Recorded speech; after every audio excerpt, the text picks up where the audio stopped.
মধ্যেও কিন্তু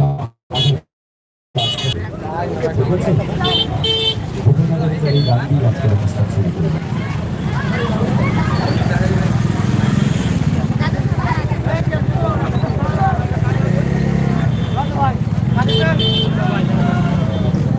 Hi ma'am, ako Mahalaya. Ginapunta niya Mahalaya tungkol sa sila. সকল গুণী মিউজিশিয়ান গান রয়েছে পরিচয় করে দিতে গানটা শুরু করি, তারপর আপনাকে বিভিন্ন গানে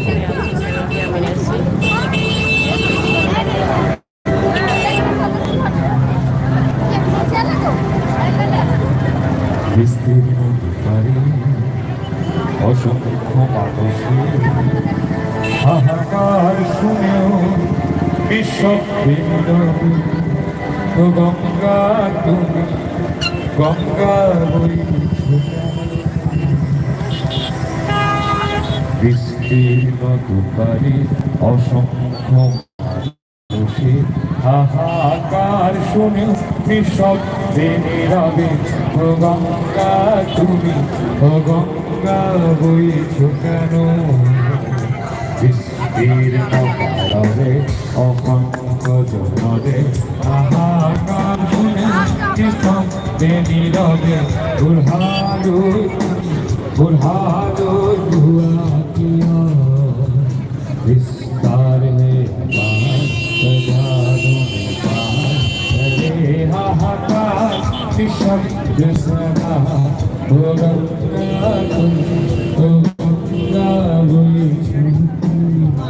Nang sila lại chơi rồi. Sila lại chơi rồi.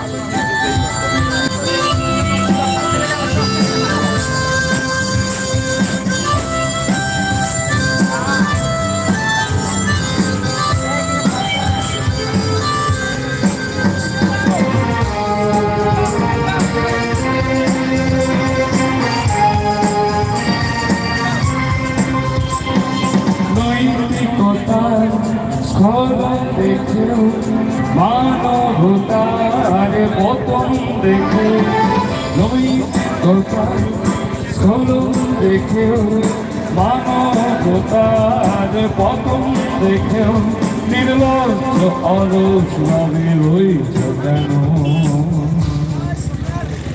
সহস্র খরসার ধূম্রমার মন্ত্র দিয়ে লক্ষ জনের সবল সংগ্রামী অরগ্রগামী করে তোলো না কেন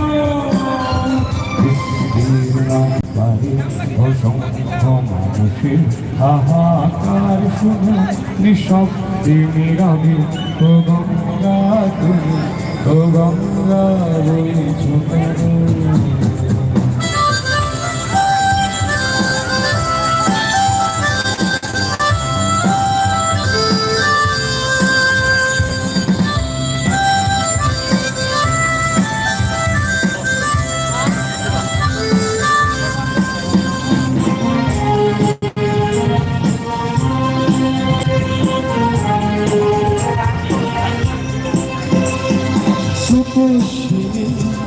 কেমন আহিব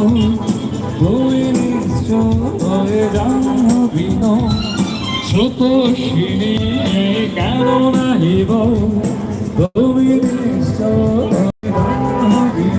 তবে সময়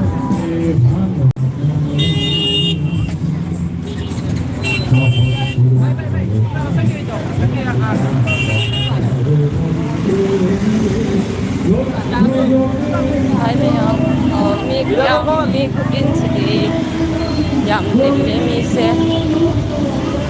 labi ka chat pa ngam de ma'am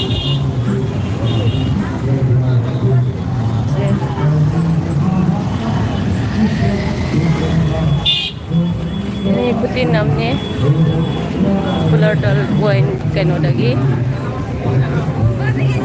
lagi lại sik yam am ne o ma'am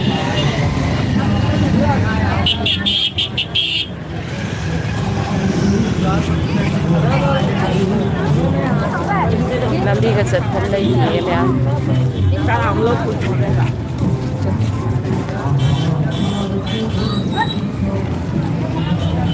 Kasi sa Durga ko mapunamit niya po Mahalaya na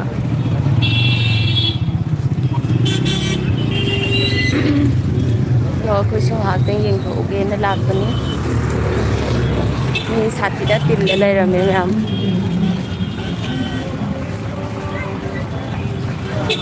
ꯆꯠꯂꯤꯕ ꯃꯤ ꯃꯌꯥꯝꯁꯦ ꯈꯨꯌꯥꯝ ꯑꯃꯅꯤ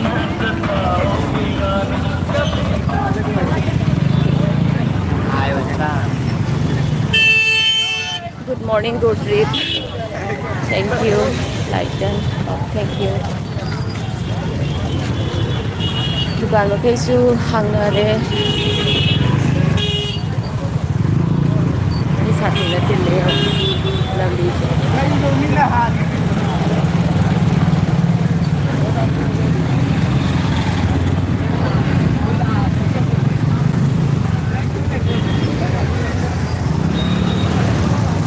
Yung bumili kata niyo, ma'am.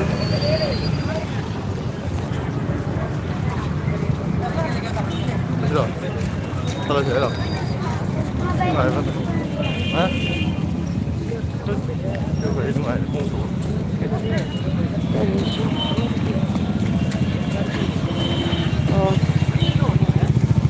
Tôi kịp thì tôi sẽ được đi ngồi ngài. Tôi sẽ được đi ngàn đấy nông sẽ.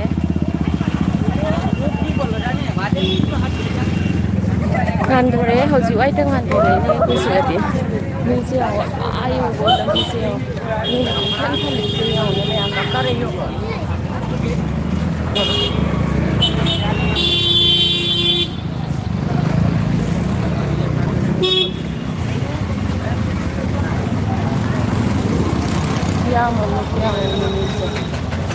Begitu na. Kita magsupol na dyan. Kita magsupol na dyan.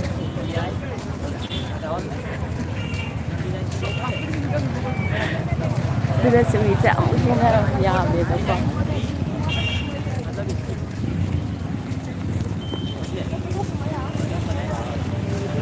Ay sumiyang halak ya ba yan? Mga sa Facebook ay sumiyang halak.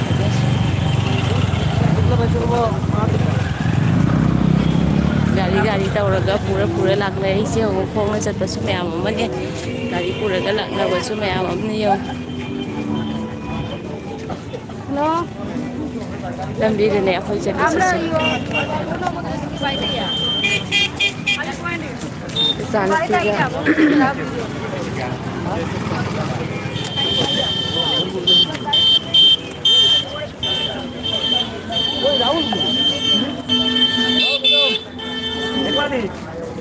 Terus saya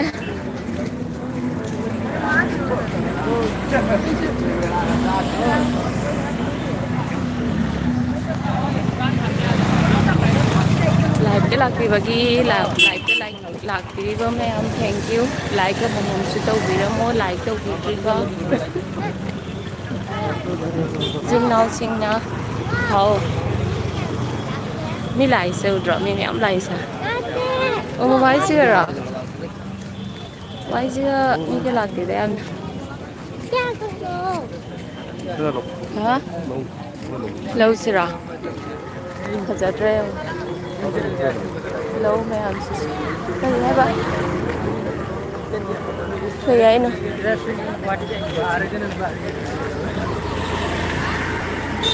đi lùi nó hơn là gì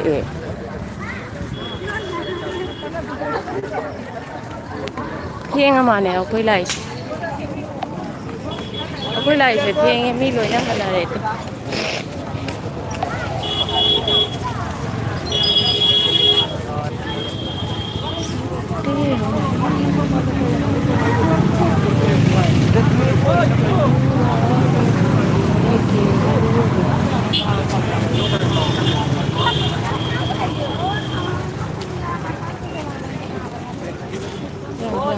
mình xin chào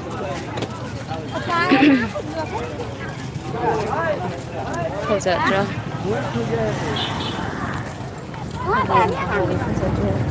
Manung luôn đã chật luôn mà chả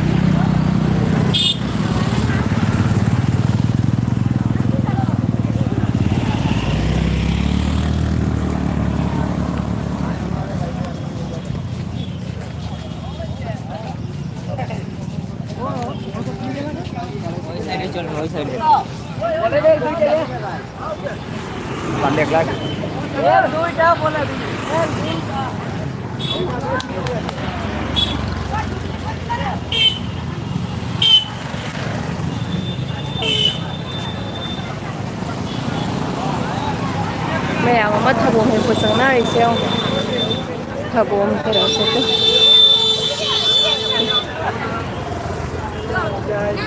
bây giờ đã gọi là hả thà bố mình phải sẽ lại tiếp tục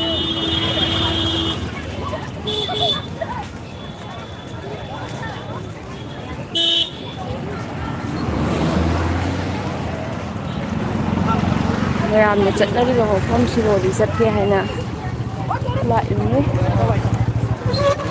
ꯈꯨꯁꯥꯡ ꯑꯃ ꯂꯩꯖꯥꯠꯅꯤ ꯈꯨꯁꯥꯡ ꯑꯃ ꯇꯧꯖꯥꯠꯅꯤ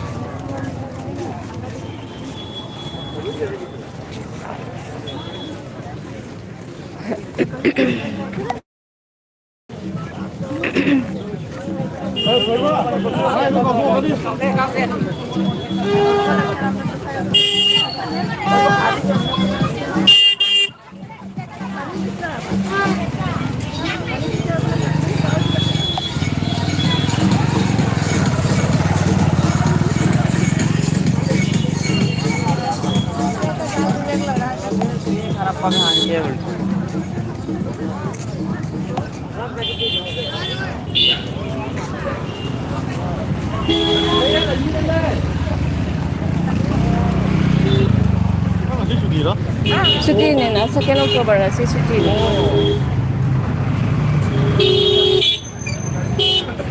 Narang dead one na.